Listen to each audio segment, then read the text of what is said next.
As a golf ప్లేయర్గా ఇక్కడ చాలా కన్సర్న్స్ ఉంటాయి అన్నమాట. గోల్ఫ్కి వెళ్ళే ముందు చాలా యూస్ చేస్తారన్నమాట యాక్సెసరీస్.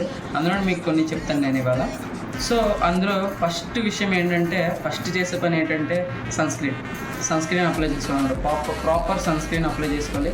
అయినా ఈ ఎండకి సన్ స్క్రీన్ కూడా సరిపోవనుకోండి, బట్ అయినా సన్ స్క్రీన్ అనేది కీ రోల్ ప్లే చేస్తుంది. సన్ స్క్రీన్ కూడా రాసుకుంటారు. ఆ తర్వాత ఏమో అదే ఎండని దృష్టిలో పెట్టుకొని గోల్ఫ్ క్యాప్ అన్నమాట. ఇది గోల్ఫ్ క్యాప్ కాదు కానీ గోల్ఫ్ క్యాప్ వేసుకుంటారు. అంటే డిఫరెంట్ బ్రాండ్స్ ఉంటాయి. టైట్ లిస్ట్ చూపించాను కదా, అదొక బ్రాండ్ అన్నమాట. సెక్షన్ అవి ఒక రకరకాల బ్రాండ్స్ ఉంటాయి అన్నమాట. సన్ గ్లాసెస్ అన్నమాట. అవి బ్లాక్ ఉంటాయి, నచ్చిన షేడ్స్ అన్నమాట. మనకి ఎండ నుంచి అది కళ్ళకి ఎక్కువ ఇంపాక్ట్ రాకుండా ఉండడానికి సన్ గ్లాసెస్ అన్నమాట.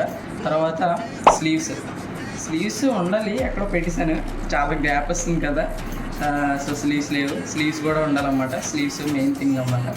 తర్వాత షూస్, గోల్ఫ్కి సపరేట్ షూస్ ఉంటాయి, వాటర్ రెసిస్టెన్స్ షూస్ అన్నమాట. అవి ఎందుకంటే ఆ గోల్ఫ్ కోర్స్లో గడ్డి మీద చాలా వాటర్ పేరుకుపోయి ఉంటుంది అన్నమాట. మంచి డ్యూ అంటారు కదా సంథింగ్, అక్కడ వాటర్ ఎక్కువ ఉంటుంది అన్నమాట. వెట్టగా ఉంటుంది అన్నమాట గ్రౌండ్స్ అనేది. అందుకే వాటర్ రెసిస్టెన్స్ షూస్ వాడతారు. తర్వాత ఇంకేమున్నాయి,